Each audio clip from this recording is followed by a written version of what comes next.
Shalom teman-teman, hari ini kita memulai gerakan 1 tahun untuk berbicara kabar baik atau mewartakan kabar baik. Kita hari ini 14 Oktober kita mulai start hari yang pertama. Jadi saya berkomitmen untuk men-sharingkan kabar baik dari sisi kehidupan saya, maksudnya sharing dari kehidupan saya. Mencoba berkomitmen selama 1 tahun penuh, ya. Kita tahu semua kita ini makhluk manusia berdosa, tapi karena kasih kuasa Tuhan, karena kasih karunia Tuhan, kita diselamatkan dan kita dimampukan. Jadi ini bukan untuk pengajaran, bukan untuk judgement, tapi ini sebuah sharing, reminder buat kita semua, Anda dan saya, untuk kita boleh terus-menerus, apapun kondisi kita, siapapun kita, Tuhan bisa pakai untuk boleh mewartakan kebenarannya. Hari ini kita mulai 14 Oktober, hari Selasa, dari Injil Lukas 11:37-41. Pada suatu ketika, selesai mengajar, Yesus diundang oleh seorang Farisi untuk makan di rumahnya. Maka masuklah Yesus ke rumah itu, lalu duduk makan. Tetapi orang Farisi itu heran melihat Yesus tidak mencuci tangan sebelum makan. Lalu Tuhan berkata kepadanya, "Hai orang-orang Farisi, kalian membersihkan cawan dan pinggan bagian luar, tetapi bagian dalam dirimu penuh rampasan dan kejahatan.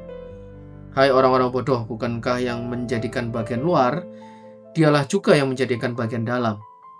Maka berikanlah isinya sebagai sedekah dan semuanya akan menjadi bersih bagimu." Demikianlah sabda Tuhan, terpujilah Kristus. So teman-teman, hari ini sharing dari yang saya tangkap dari Injil ini adalah, pertama, Yesus menyatakan bahwa kasihnya itu melampaui sebuah kebiasaan atau kebudayaan, yang nggak ada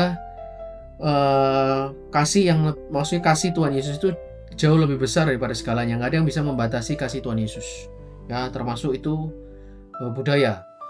Dan jangan sampai saya gitu ya, atau kita sekalian itu berpikir bahwa menganggap bahwa sebuah culture, budaya itu sebagai halangan untuk datang kepada Tuhan. Ya, bisa jadi kita tuh mengagung-agungkan sebuah budaya, kebiasaan, bahkan menjadikan kebiasaan, disiplin atau apapun itu menjadi sebuah berhala. Tapi malah justru harus sebaliknya, hal-hal itu, kebudayaan itu kita bisa pakai untuk memuliakan nama Tuhan. Benar nggak teman-teman ya? Dan dari situ, kalau komitmen yang saya mau ambil, ya jelas pasti saya mau mencoba mengasihi Tuhan dan menerima kasih Tuhan melebihi dari batas-batas itu tadi. Poin yang kedua adalah Tuhan melihat kedalaman hati kita, ya. Sebelum dia melihat lebih jauh, dia itu melihat apa yang ada di dalam diri kita daripada apa yang di luar kita. Jadi kalau kita memberikan hidup kita pada Tuhan, Tuhan itu nggak melihat atribut luar kita, apakah kita ini seorang yang punya jabatan tinggi, seseorang yang pandai, seseorang yang pintar, atau apapun itu. Tapi Tuhan itu melihat sungguh hati kita.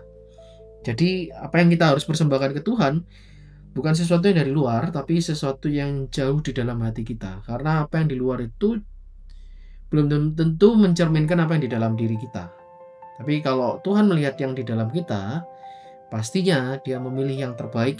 Dia ingin kita tuh benar-benar merubah, bukan hanya penampilan luar. Penampilan luar sangat penting, saya tahu itu. Tapi Tuhan ingin kita juga memperhatikan apa yang ada di dalam diri kita, yaitu hati kita.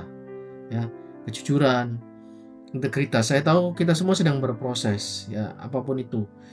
Tapi kalau untuk saya, komitmen yang poin 2 ini adalah, ya, mencoba apa yang kita katakan ini kita hidupi. Apa yang kita hidupi itu yang kita katakan. Jadi apa yang ada di luar selaras, senada, sama dengan apa yang ada di dalam. Dan saya tahu ini tidak mudah.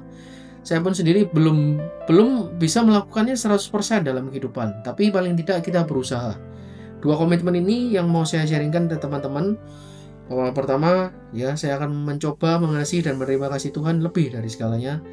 Dan juga yang kedua, saya mau mencoba menghidupi apa yang saya katakan dan mengatakan apa yang saya hidupi. Tentunya dengan berproses bersama Tuhan, kita semua akan dimampukan dan mampu menjadi berkat buat setiap orang yang kita jumpai. See you di besok hari. Tuhan memberkati.